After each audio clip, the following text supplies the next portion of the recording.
Welcome to Screens of the Stone Age, the podcast where scientists review movies about prehistoric people. My name is Josh Lindell. I'm a grad student studying Neanderthal teeth, and I'm here with... I'm Dr. Kimberly Klomp. I am a bioarchaeologist. I study the human skeleton, health and disease, and evolution. And I'm Dr. Ross Barnett, a sort of paleogeneticist interested in DNA of dead things. Ross, I love the way we've done this like 87 times by now, and you say it slightly different every time. Every time, yeah. Before we get into our movie today, we have an entry in our ongoing competition to call out any mistakes or inaccuracies that we say. Will emailed us to let us know that I made a mistake in... He says episode 11. I have to double check which one that is. But apparently I described a poisonous snake when, of course, snakes aren't poisonous. Snakes are venomous. So I'll accept that one. It's a little bit pedantic, but that's the name of the game here. We love pedantry. So I have ordered a new batch of T-shirts. It's been a while that I have been out of T-shirts. But as soon as I get those printed up, I'm going to send one out to Will. And so if you have any... if you catch any mistakes that we make, we can call this peer review. Send us an email, let us know that we've made a mistake. Or even if you find something in the movie that you noticed was a mistake that we didn't talk about, let us know that as well. And I'll send you a Screens of the Stone Age t-shirt. And I'll do this until our show gets too popular that I can't afford to do it anymore, basically.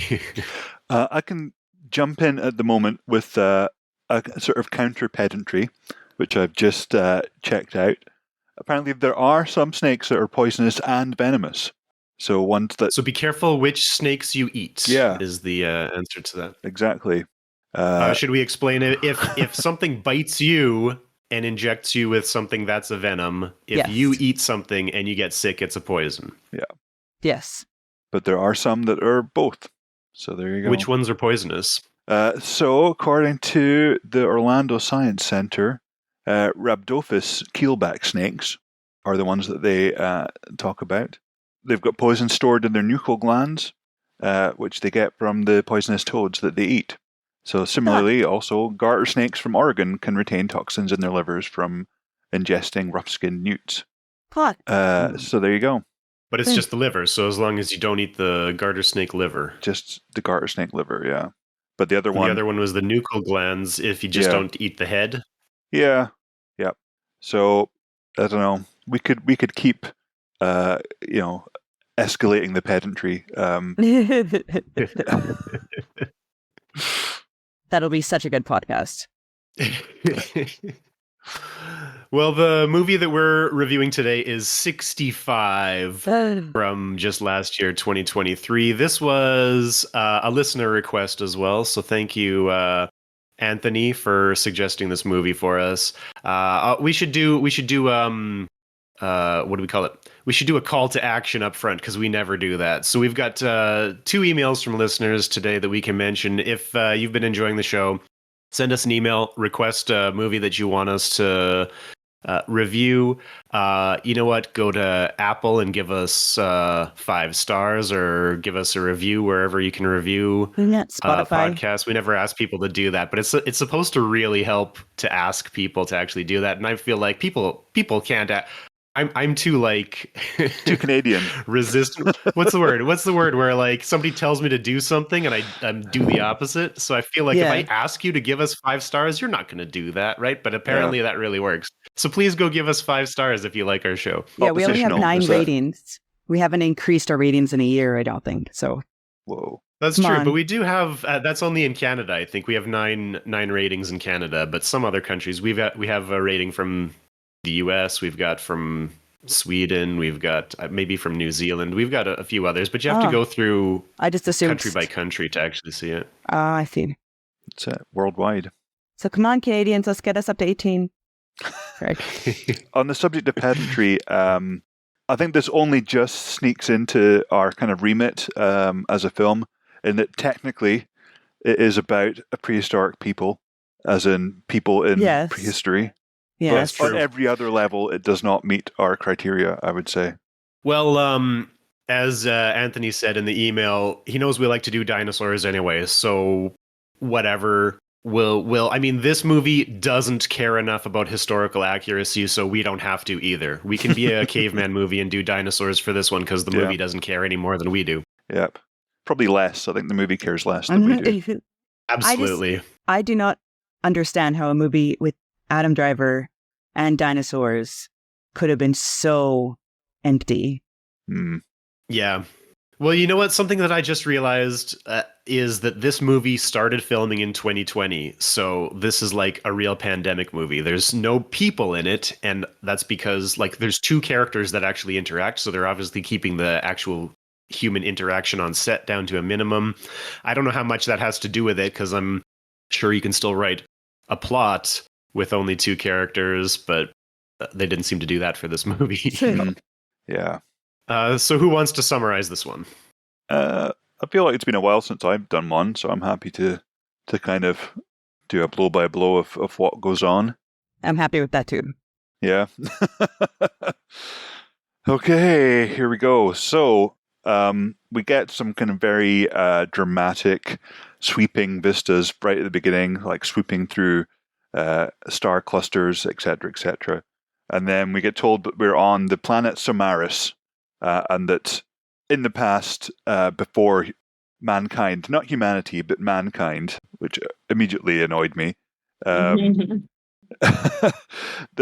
other people explored the infinite regions of space. And so this sends us to planet Samaris, which seems to be just exactly like California, but with some added lens flare added in to make it look slightly exotic. And we meet Adam Driver and his wife. They have a sixth kid who coughs in a very kind of tuberculous Victorian child way. And we discover that Adam Driver, who's called Mills in this film, is some kind of space trucker. He's a kind of pilot that goes on long journeys. And this time he's doing a 2-year journey to pay for his daughter, who's called Naveen, not that it matters, to pay for her medicine. So these guys have interstellar spaceflight, but they don't have socialized medicine, which That's what I thought really too. pissed me off. It's ridiculous. Yeah. Yeah. Ugh. So they're forcing him to spend like years away from his family to pay for medicine, which I think all of us speaking in civilized countries like Canada and the UK, where that would not be an issue, the good of the many is paid for by the money of the few, and I think that's how it should be. And certainly, I like my sci-fi with a kind of hint of utopia in it rather than dystopia. Anyway, so we move on. So Adam Driver is space trucking through the galaxies, and he is not in a cryotube. All of his passengers are. So he's kind of like their sort of taxi driver, I guess. These people are. It's never explained what exactly they're going to. It's mentioned sort of briefly that they're going home, but they're all kind of human-like. Anyway, they kind of end up in an asteroid field, which again is a kind of classic sci-fi trope that there's just wall-to-wall chock-a-block asteroids. And I always forget, are asteroids... Yes, asteroids is the correct word, isn't it? It's a meteor if it actually lands on Earth. Doesn't matter. So. Anyway. Well, but also spoiler alert for this one, it's the asteroid that kills the dinosaurs. Yeah. Yes. So that's kind of telegraphed. I guess we can call it an asteroid because we know that it's an asteroid that killed the dinosaurs. But I mean, the real kind of asteroid belts are like, you can go thousands of miles without finding anything. Well, you'd think in your fancy spaceship there would be like tools that would warn you when one is coming so that you could not drive into it. Yeah. Rather than when they're actually crashing into you, which seems to happen in this. But then these guys haven't figured out socialized medicine, so who the hell knows? That's true. Anyway, that kind of forces Adam Driver to sort of do some driving. But, it's too late. He's in the middle of this, like, incredible asteroid field, and straight away, things sort of go terribly wrong. They have to do an emergency landing. The ship breaks in half. All the cryo pods get kind of ejected onto the planet they're crash landing on, and they crash. But somehow he survives with just a tiny bit of metal sticking into his hip, which immediately he does the only thing you're not supposed to do with any kind of serious penetrating wound, which is pull the thing out. That's how you guarantee you're going to bleed out and die. But he does that, and then when he pulls it out, blood pours out of it, and I'm like, that's exactly why you're not supposed to pull it out. So like the movie even seems to know why you're not supposed to pull it out. But he's supposed to be an alien. Maybe his physiology is different. I don't know. He's got. Ugh. It seems like the first aid kit. The first aid kit is free somehow. So he's got a special freezing gun which freezes his wound. So that's great. And he kind of gets a spacesuit on and a gun because, of course, every trucker has to have guns and grenades.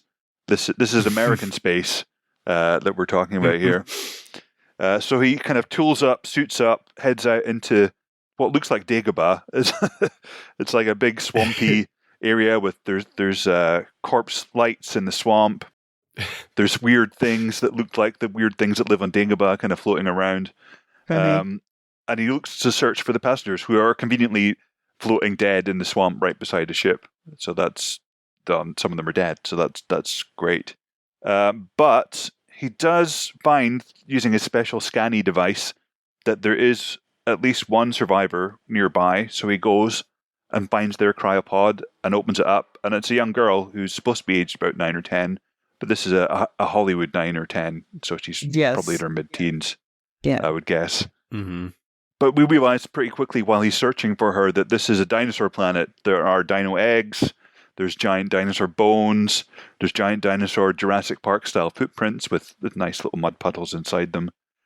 We could say that we don't actually figure that out now. We figure that out with the opening text that says 65 million years ago a visitor landed on Earth. Yeah. So like there's no mystery about exactly. Except spoiler alert, that doesn't pay off. We don't actually get dinosaurs in this movie. Not really, no. And also, I mean, one weird thing, like when I was a kid, back in the mists of time, we're talking Paleogene at least, 65 million years ago was the kind of cut-off time for the dinosaurs. Everyone knew that 65 million years ago, that's when they died. But my understanding is they've done better kind of dating, and now 66 million years is the time period that everyone talks about as when the dinosaurs were wiped out. So 65 million years ago, you're not going to find any dinosaurs, according to like modern research, is my understanding.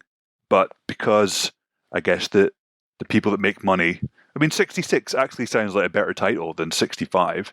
It's one more. Does. It's one louder. So you call it Route 66. Yeah. Anyway, that's another minor gripe. But I'm just going to say that these people did not open a paleontology textbook. No, at all. So yeah, and we're still with Mills, Adam Sandler, and the little girl that he has rescued, who is Adam called Sandler. Sorry, Adam Driver. I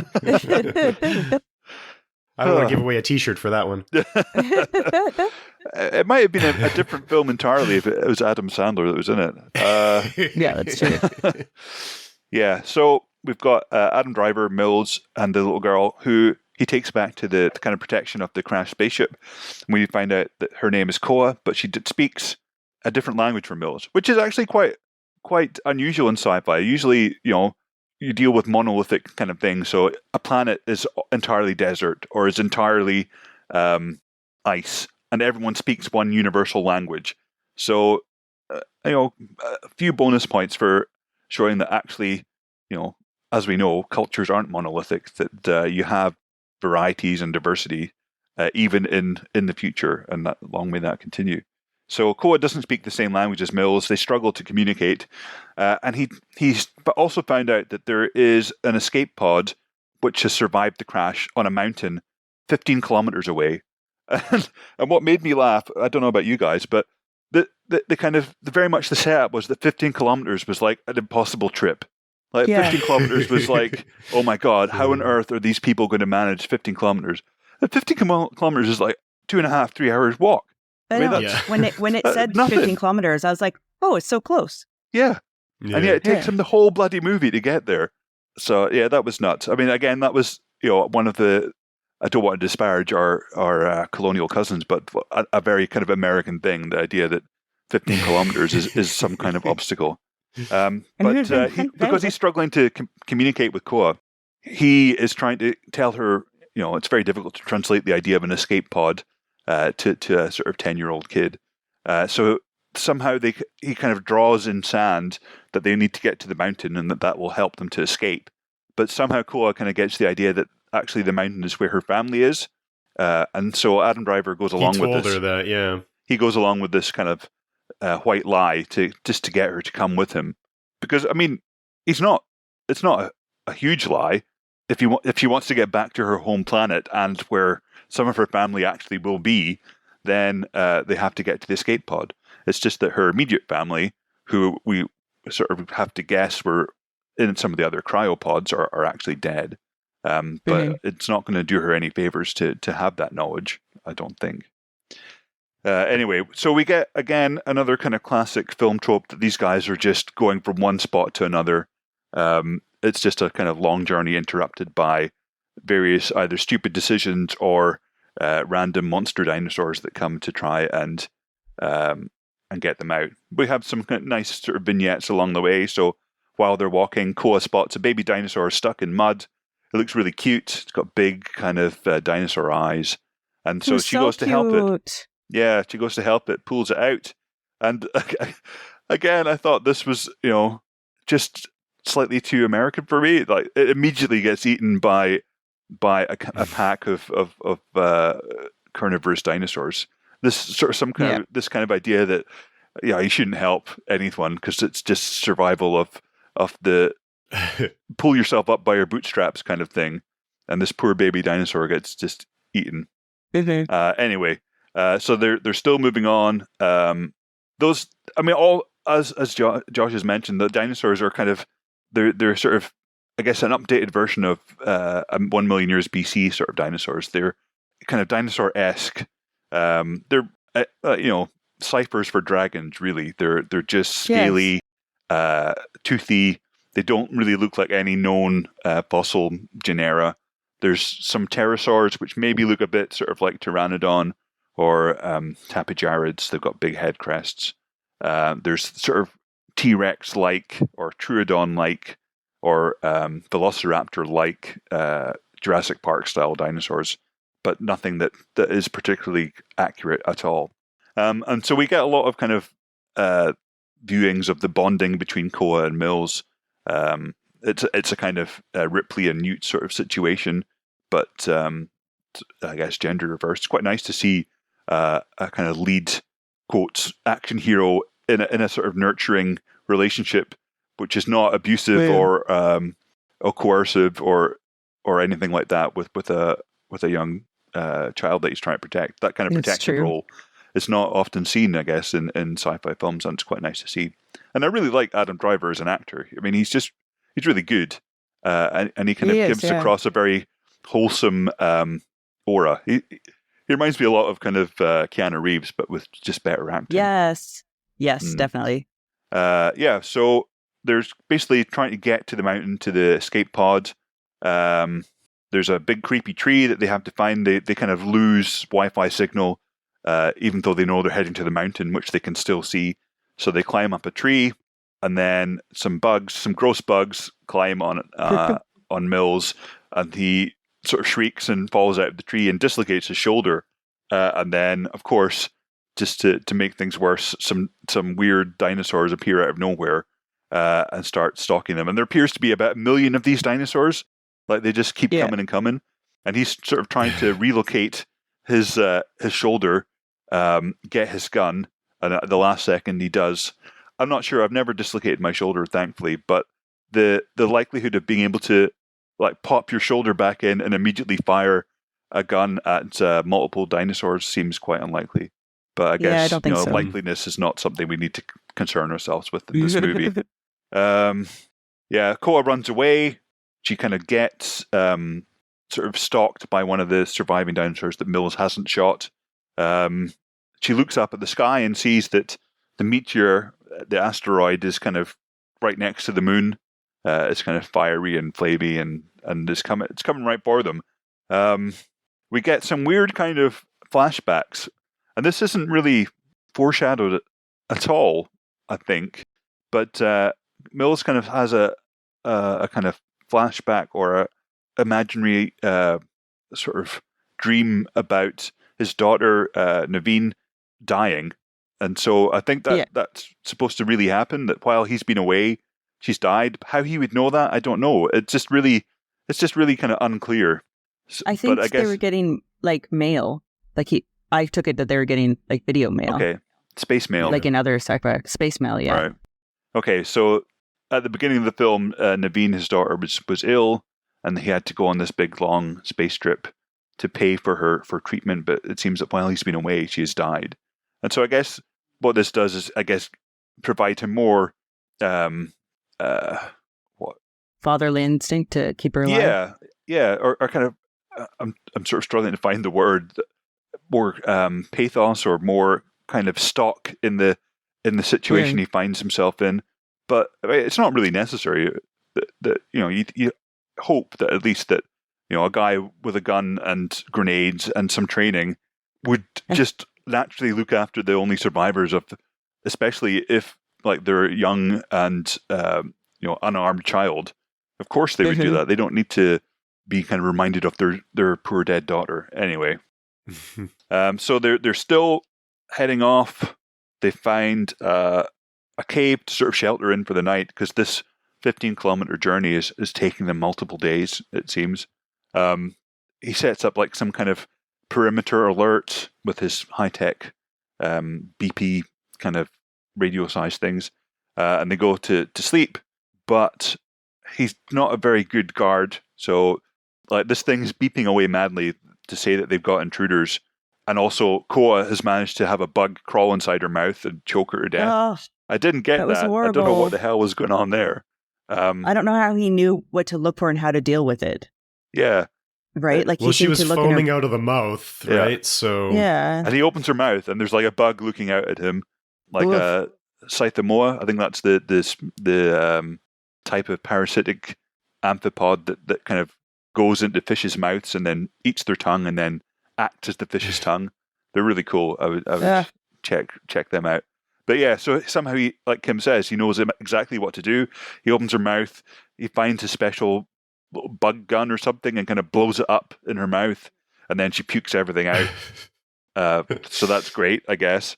And then like a whole bunch of dinosaurs turn up, including an enormous T-Rex, which is going to try and get them in the cave. And so they decide to go deeper into the cave, which I guess makes sense. But then what I don't understand is they kind of come to a dead end, and instead of saying, okay, well, we'll wait, and the T-Rex will bugger off at some point, and then we can go out through the entrance that we know exists, they try to tunnel deeper into the cave. I don't know. It's crazy. He could feel that wind was coming through it, so there must be another exit, I think, was the idea. But why waste all your kind of time and energy trying to find an exit when you can just have a sleep safe in this kind of dead end? You know, there's nothing behind you. Things can only come from the front. And then wait a couple of hours and go out the way you came in. Doesn't make any sense. Because it's not a Tyrannosaurus. It's a movie monster that is going to camp out there forever and wait for you because it's intent on killing you. It's not an animal that's just hungry. Yeah. So anyway, they have the great idea of sending Koa in to the tiny shaft that they've made with some of the space grenades that they've got to try and, I don't know, what's she going to do? Like, place the grenades and then like get blown up as well? It didn't make any sense. And of course, while they're crawling through this really narrow shaft, there is a tremor and they get separated. And so that's, entirely predictable, the kind of thing that would happen if you're stupid enough to do that. But luckily, Koa manages to escape. She finds a kind of side branch that takes her back to the surface, and she kind of communicates that she's okay by whistling, which we know she can do from earlier in the film. But Adam Driver then has to do the sensible thing, which is go back the way they came and go out the entrance. But there's movie monsters in the cave. I think it looks slightly like an oviraptor. It's got the kind of face of an oviraptor, but I think oviraptors are much bigger than the one in this film. Anyway, so there's the kind of pointless fight where he manages to shoot it dead, and he gets out and he has to go and find Koa. And so he runs in the direction that he thinks she is, and immediately jumps into some quicksand. And it's been ages since we've Yeah. watched a movie where quicksand has an important part to play. So he starts sinking. Mm-hmm. I don't think he actually shouts out, does he? He doesn't say, "Help me, I'm in quicksand." He's just quite happy to just sink. It seems. Yeah. Yeah. I thought he did yell for Koa. Okay. Did he?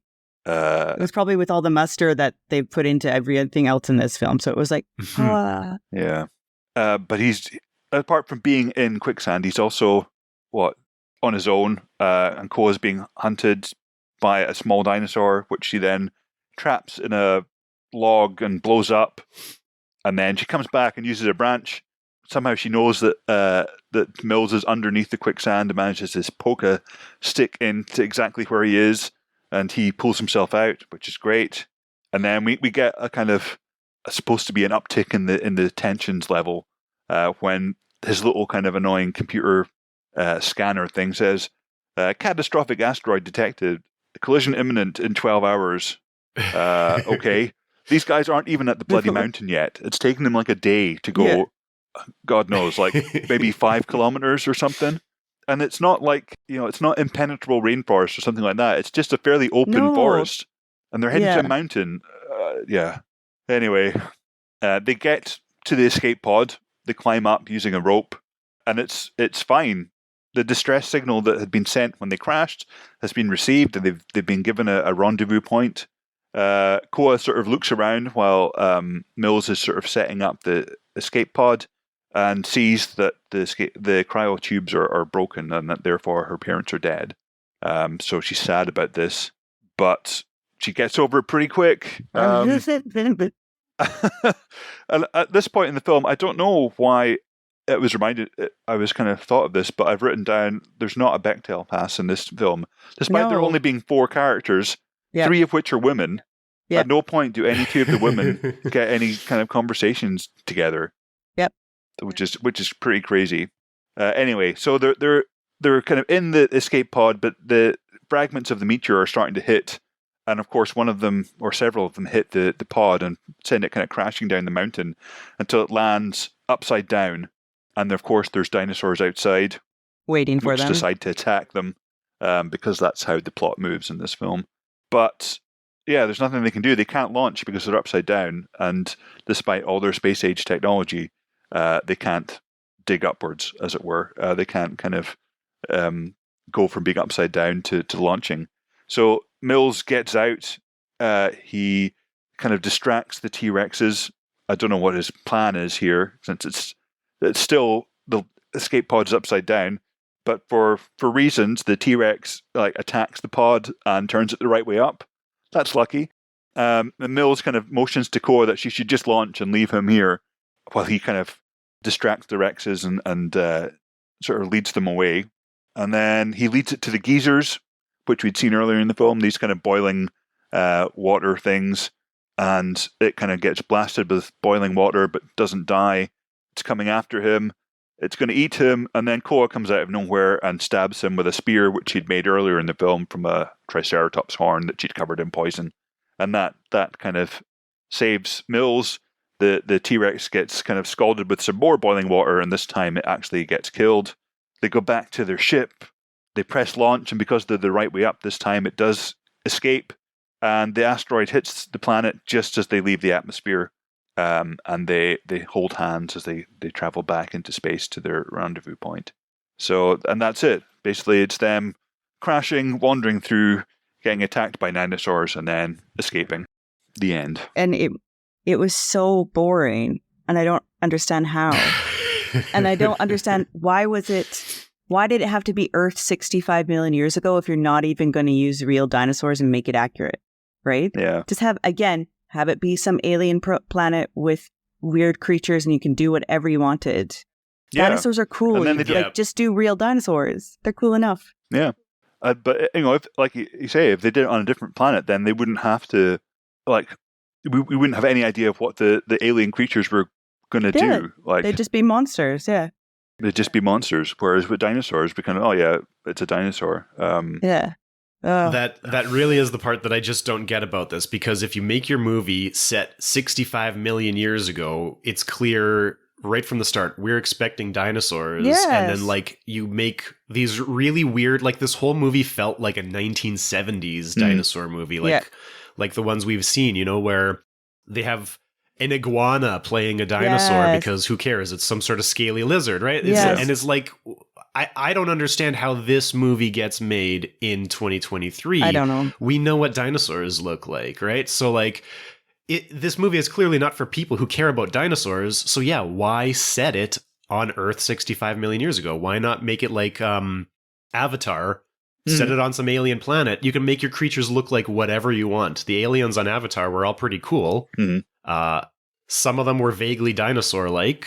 You know, you've got those big pterosaur dragon things. That was pretty cool, but you can do whatever you want with it. Yeah, exactly. Yeah, and then you also don't have the problem that we always see of them, like you say, like T-Rex camping outside the cave, which is not something that actual animals do, but it's something that aliens could do if you made them kind of semi-intelligent or, you know, have kind of alien motives for what they do. Then we're not trying to kind of explain away why they're doing these really unnatural behaviors. Also, was there a single herbivore? I think just yes, there was one single herbivore. It was that baby, yeah. And there was a dead, like a Parasaurolophus, I think.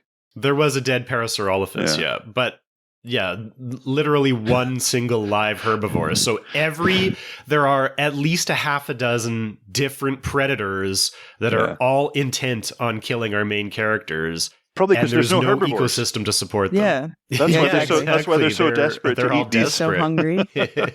I almost turned the movie off when the baby died.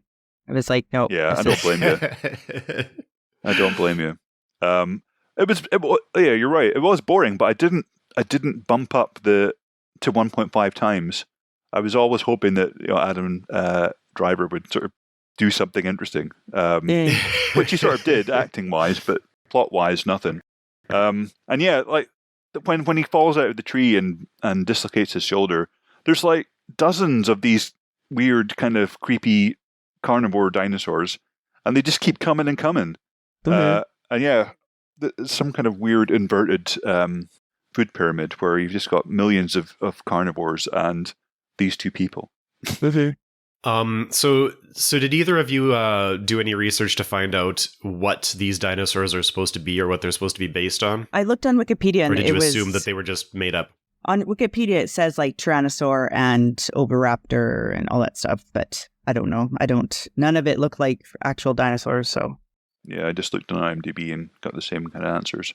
Okay, I got a couple of lists.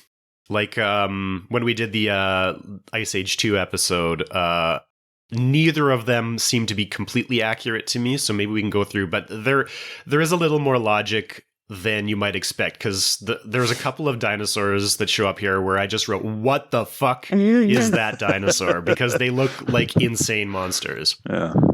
And they are based on something, but they're not actually based on dinosaurs. So I've got a list from dinopedia.fandom, which has a list of dinosaurs, which is the probably more accurate list. And then also Screen Rant has a list of all 15 dinosaurs and prehistoric animals in the movie, and I think it's at least half totally wrong. Okay. But we can start with the obvious ones. There is a Tyrannosaurus, there is an Oviraptor, which were easy to identify. There are some sort of Dromaeosaurs, which are basically raptors.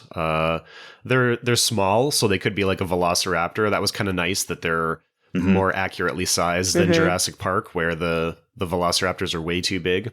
Almost nothing has feathers except for the one that looks like a troodontid, which only has a few spines down the back of its neck. But all of these small theropod dinosaurs should be really feathered. Like Oviraptor, for anybody who doesn't know, Oviraptor has sort of a short beak and like a weird crest on its head. It probably would look like a cassowary or something like that in real life, like a big flightless, heavily feathered bird with a beak and a weird bird waddle or something.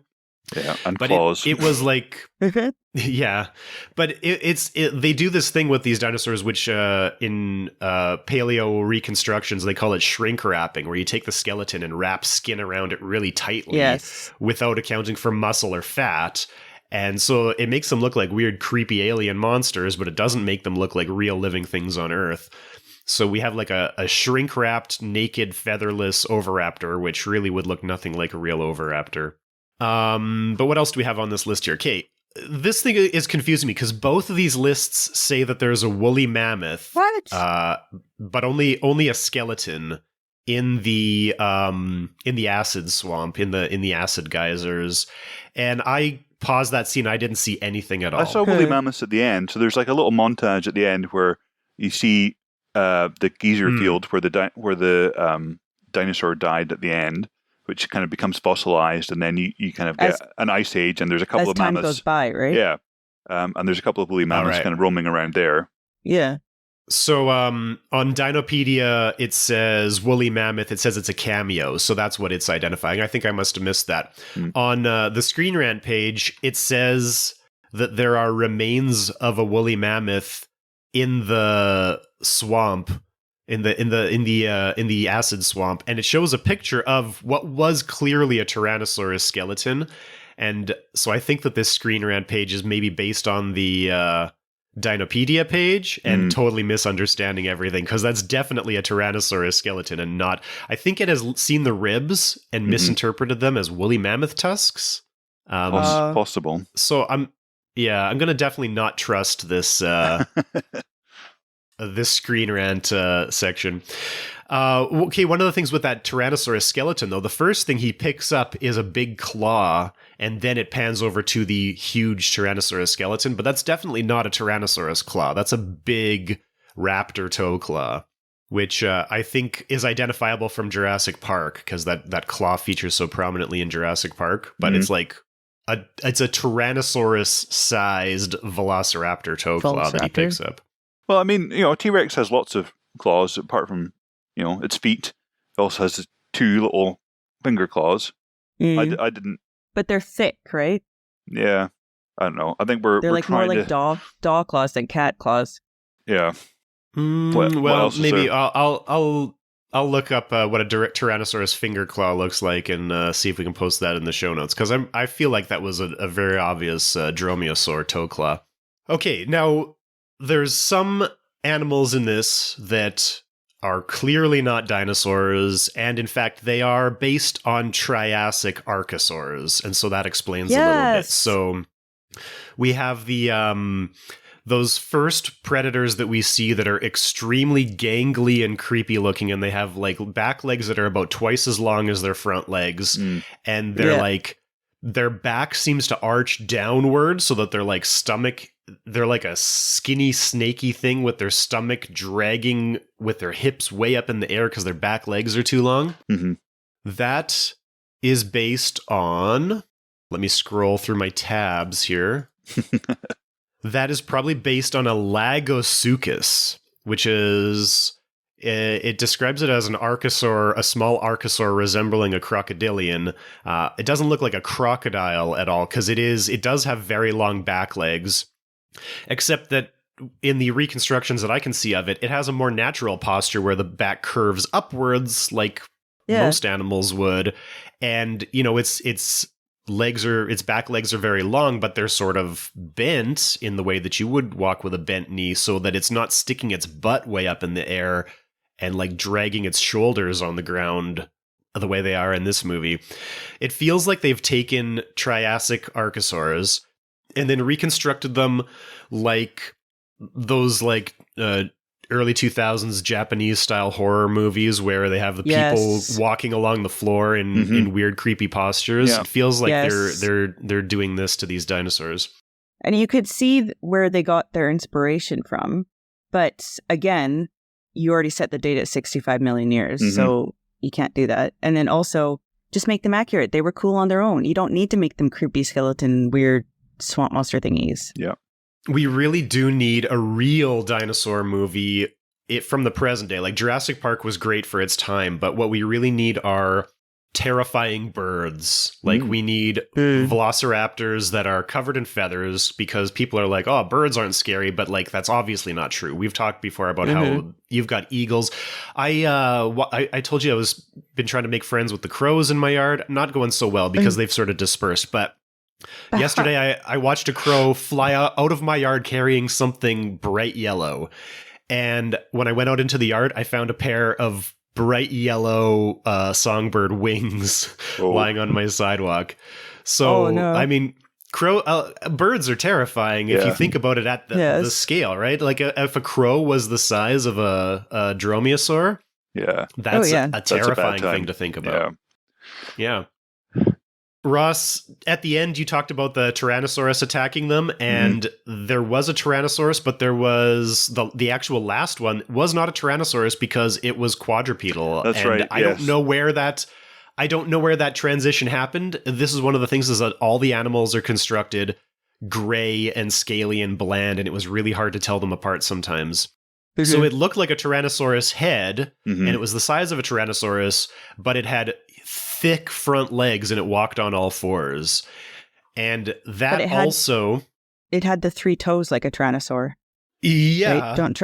And I don't know why they didn't just use a Tyrannosaurus for the whole thing, but at some point, the Tyrannosaurus was replaced by this thing. This is also a Triassic archosaur, which Dinopedia calls a Fasolasuchus, which is a Rauisuchian, which are a type of Triassic archosaur. We should say the Triassic was the first of 3 stages of the dinosaur period. So these are like early dinosaur ancestors, or they come from the basal group that was ancestral to dinosaurs. And I've never heard of this thing before, but it actually is like an almost Tyrannosaurus-sized quadrupedal, big crocodile-like thing. And so it probably would be somewhat realistic reconstructed like that. It might be a little too big in the movie, but that was a pretty cool. It seems like a pretty cool animal. Spinosaurus accurate, right? Because that's what we kind of think Spinosaurus looked like now. Yeah, and you know what? Don't mix and match your 230 million year old animal with your 66 million year old animal. Like if you want a Triassic movie. We rarely ever see a movie set in the Triassic. You could do really weird stuff because nobody knows about these like Triassic archosaurs. They don't have the popularity of dinosaurs, right? So you could set a movie in the Triassic. You still have an extinction event between the Triassic and the Cretaceous, so or Triassic and nobody Jurassic, knows anything. Triassic and Jurassic. And I don't even know what caused that extinction event. Like everybody knows the Cretaceous extinction was an asteroid. I don't even know anything about that event. So what actually caused that one? I don't know if it's climate change. I think it's the general one. But what caused that? I mean, I think it's kind of a bit up in the air. But it could be increased continents volcanism, moving, volcanoes. Yeah. There's a good book called 6 Extinctions that go through them. It's interesting. Oh, yeah. I think I have read that one. I'll link that one in the show notes. Who was that by? Elizabeth Colbert? Is that she did the 6th Extinction. Right. Yeah, that's the one I mean. That's the one I'm thinking of. Yeah, Elizabeth Colbert with a K. Yeah. Okay, we've got that single herbivore, apart from the Parasaurolophus, which was dead. We have that sort of ankylosaurid kind of herbivore, which they help get out of the. Was it in a crude oil pit? I don't know. Is it like a 3-foot tar pit in the middle of this carnivorous forest? I mean, it looked like mud, but it also, when they were wiping it off their hands, it looked a bit like tar. And the number of people that have confused the tar pits of like La Brea or other sites as having dinosaurs, when actually they don't have dinosaurs. They have Pleistocene mammals. So like you have mammoths and ground sloths and saber-toothed cats and lions and stuff in the tar pits from La Brea. But yeah, that's something that people just think, oh, they're from the past, so it's probably got extinct things like dinosaurs and dodos, and that just really bugs me, the idea that general people, not our audience, obviously, who are all fantastically intelligent and attractive, but our non-audience are just put everything into 2 kind of boxes. There's now and there's the past. Whereas it only takes a very small amount of reading or digging to realize that the past is a long time and things happen not all at once. They happen like sequentially. Well, anyway, this dinosaur, according to Dinopedia, is a jackapil, which reveals that to me that my dinosaur knowledge kind of stopped growing in the late 1990s and then has sort of slowed to a trickle since that. There's a great definitely. cartoon about, you've probably seen it, about dinosaur knowledge. It's a graph, and it's got, very high when you're sort of 5 years old, and then it drops off, but then it increases again when you have 5 or 6 year old kids. And I found that to be quite true. Have you heard of a jackapil? No. I thought that was like a rabbit with horns, with like antlers. Yeah, that's a jackalope. Yeah. So this one's related to stegosauruses and ankylosaurs. Yeah, Jackapil. I had it flagged as a Scutellosaurus or a Solidosaurus, which is what I wrote in my notes. And according to the description, it's closely related to those. Okay. So it's a sort of an ankylosaurus kind of. It had sort of plates all down its back. The weird thing was it looked like it had like a flat tail, kind of like almost like a beaver, like its tail flattened out at the end, which I thought was weird. Mm. I don't see that in the reconstruction of it here. Yeah, that's one that's new to me. Mm-hmm. And then the other one, which this seems weird to me, the both of these websites call it a pectinodon, which is a truodontid. So these are the ones with Ross. I think you already described them as truodontids. Mm. They're a theropod dinosaur, kind of like a velociraptor, but like a little sleeker and more. They look very bird-like in this one. These are the ones that have some spiny feathers on the back of their head.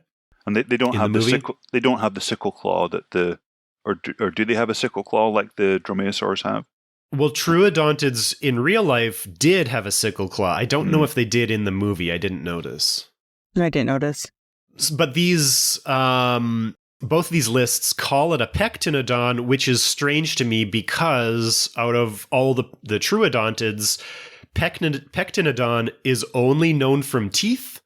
So I don't know why you would choose a truodontid only known from teeth when you could choose a truodontid where there is more of a robust sample of the rest of the skeleton to choose from. Mm-hmm.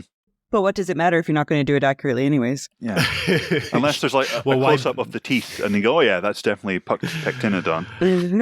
I should have frozen it because these truodontids have very interesting teeth. They're sort of serrated on the back edge. They're kind of rounded, almost more blunt-looking teeth, but with like a serration on the back edge of them. They almost kind of look like seal teeth to me in a way. You know how seals have really weird curly cusps on their teeth, but like only on one edge of it. But truodontids are also another like 90s dinosaur thing, because truodon as a genus was really only around throughout the 90s. It became really popular, certainly when I was the right age for it. After Jurassic Park, when velociraptors were getting really cool, and then amongst like nerdy kids in all the dinosaur books from the 90s, Troodon pops up for a little while as like, oh, it's like Velociraptor, but like cooler and smarter. And I don't know why at some point people thought Troodon was really smart. But Troodon is a type of dinosaur. It's one of these ones like Brontosaurus where they keep rearranging the taxonomy. So in like the late 80s, which is why Troodon takes off in the 90s, I think they did some reclassification and put a whole bunch of stuff into the taxon Troodon, and then later on they reclassified, and now Troodon is considered redundant, and all the stuff that was classified into Troodon has been divided up into other groups. And the one that I'm most familiar with is Stenonychosaurus, and I think we have a good amount of fossil specimens of Stenonychosaurus, so they might as well just call these dinosaurs Stenonychosaurus. But again, Stenonychosaurus was very bird-like and probably fully feathered, so I don't know why they... Again, it's always disappointing to me when we have theropod dinosaurs and they don't have feathers on them, because they look so much cooler.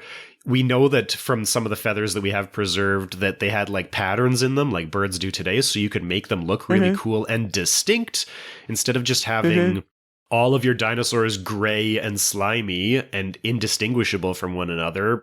Put some feathers on them, make them look notable so you can tell which one's which. Yeah.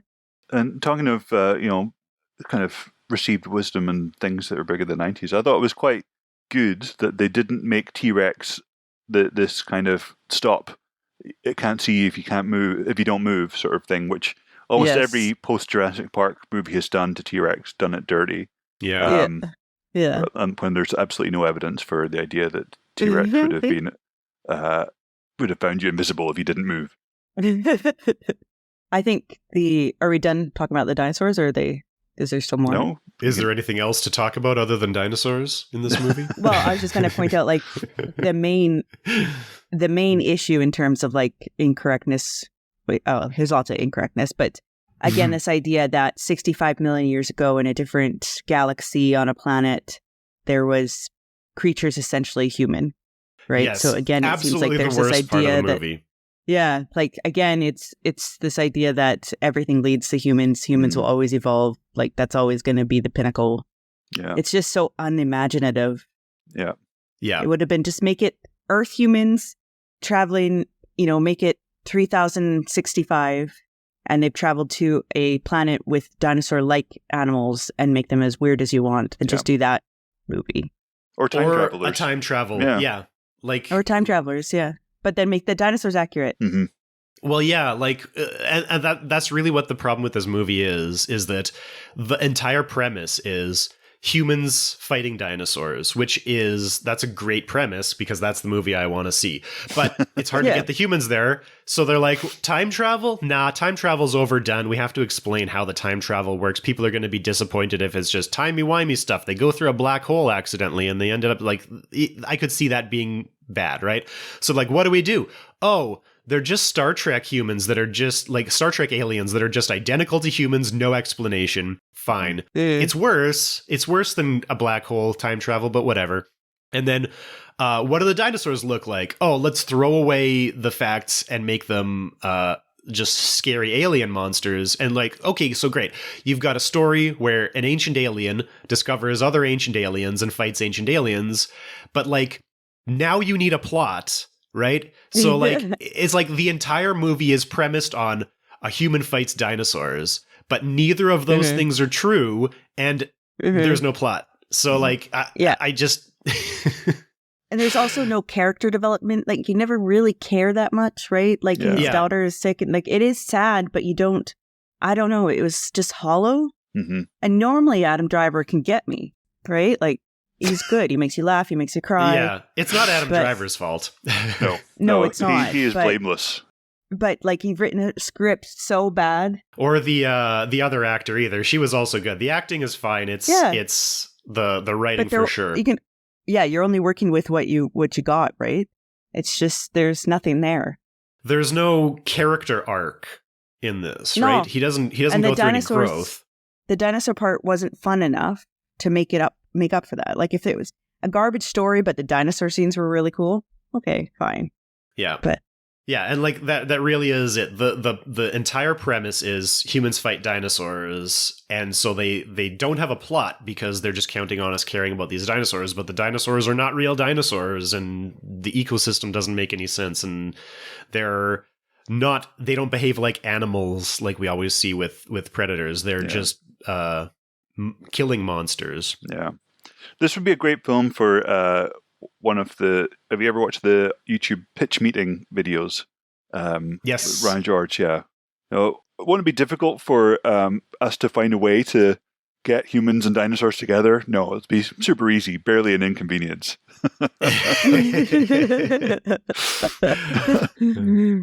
I'm just glad that the person that told us to watch it didn't set us up for disappointment. Like, he made it clear that we weren't going to enjoy it. He said so it's not a great movie. Because I would have been really excited if I just Googled it. I would have been like, oh my goodness, how did I miss that? Apparently there is a pitch meeting for 65 already. So as soon as this finishes, I'm going to have to watch that.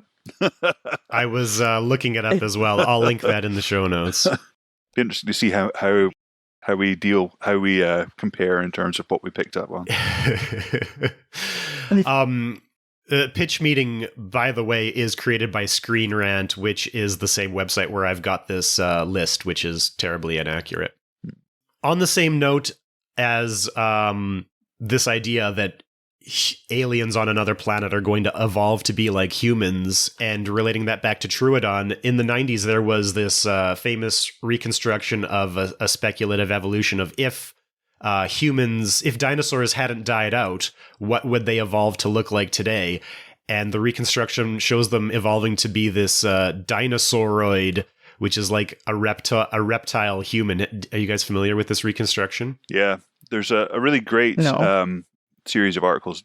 Darren Naish, who's a paleontologist, who's really good at sort of science outreach and communication. He's done a lot of writing about this and has talked to the people that created it and their reasoning behind it. So I would recommend. I'll find the link to those articles and link it in with the notes because it's one of those things that comes up again and again.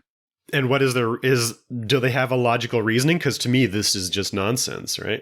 No, I mean, that's the sort of general. Yeah. But as a tool for kind of encouraging people to be interested in dinosaurs, I think it was a success.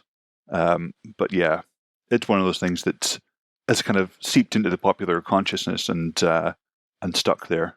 I feel like it has probably, unfortunately, supported this anti-Semitic reptiloid what do you call them? Like reptile people? What's the word I'm looking for? Lizard. Yeah, lizard the Illuminati reptile people. Lizard people. Yeah, the David Icke stuff. Yeah. But I mean, this is before that kind of flavor of conspiracy nonsense was as unfortunately widespread as it is today. There was at least. I mean, these were paleontologists that were involved with it, and asking kind of what if questions. I've just sent that in chat. I don't know if anyone has seen that. Well, this dinosauroid humanoid reconstruction was based on a Stenonychosaurus, which is a troodontid. So again, from the 90s, this idea that Troodon was somehow really smart. Actually, it was 1982, now that I'm reading that it was created. So it's earlier than I thought. But I remember reading about it in the 90s. So 80s and 90s, for some reason, we really thought Troodons were the smartest dinosaurs. Is it something to do with just, cranial capacity? I think that's probably what it comes down to. Yeah, or encephalization content. Compared like to brain versus body mass. But, it's not a surprise.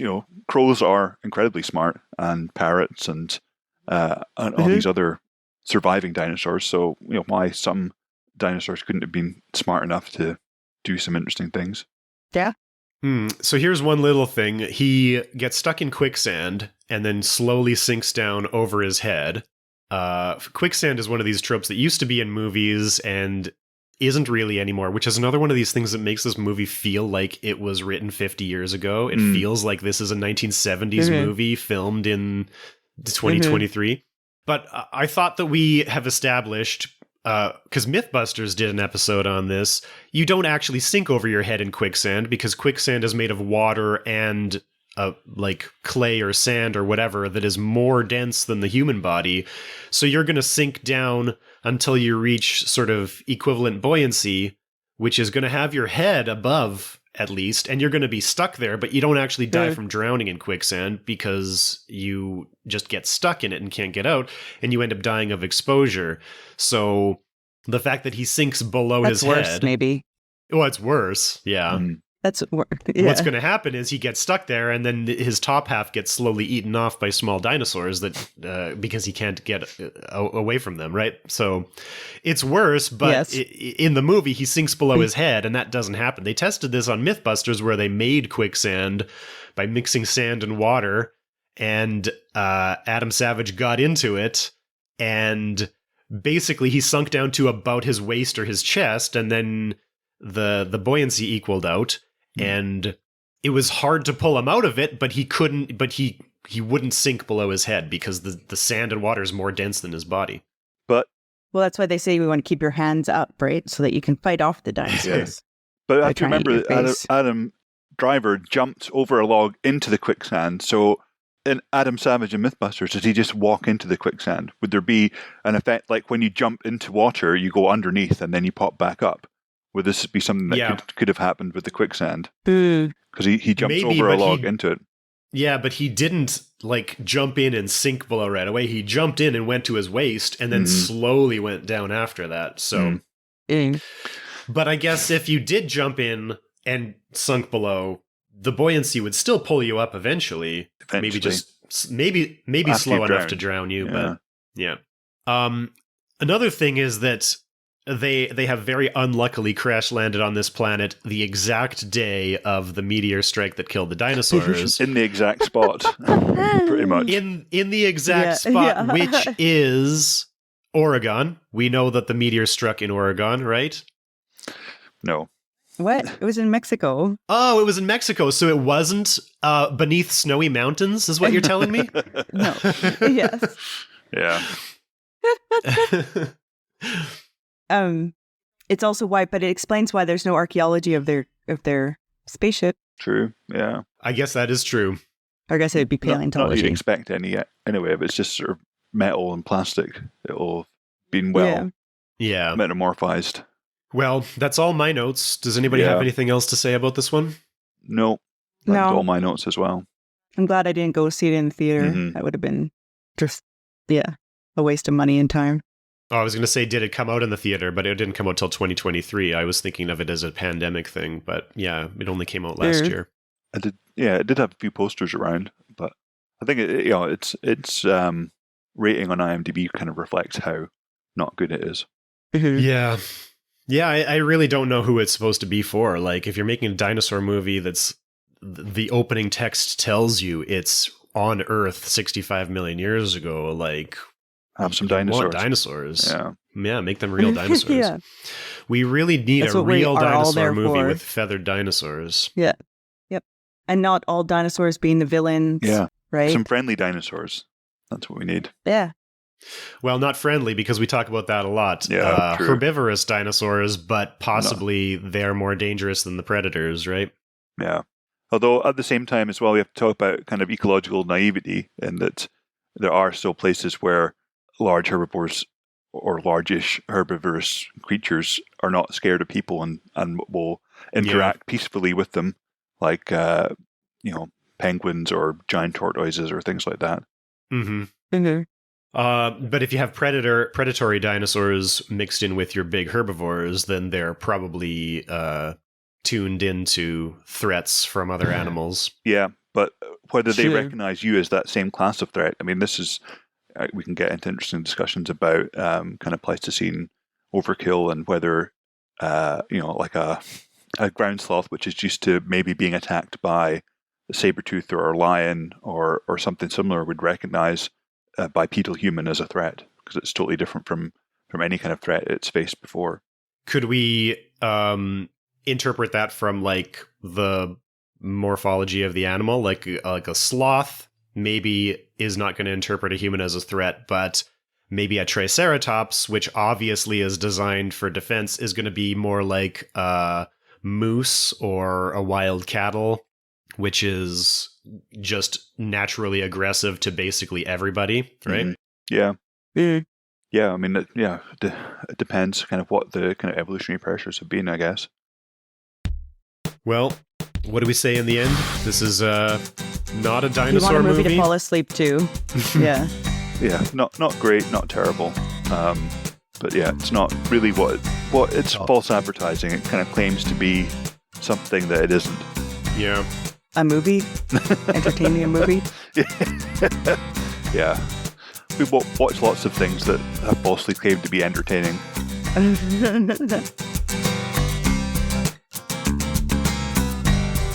If you've been enjoying Screens of the Stone Age, get in touch with us. Follow us on Twitter at SOTSA_podcast and on Facebook at SOTSA podcast, or send us an email to screensofthestoneage@gmail.com. Screens of the Stone Age is supported by the Paleoanthropological Society of Canada. Find out more at pasc-scpa.ca.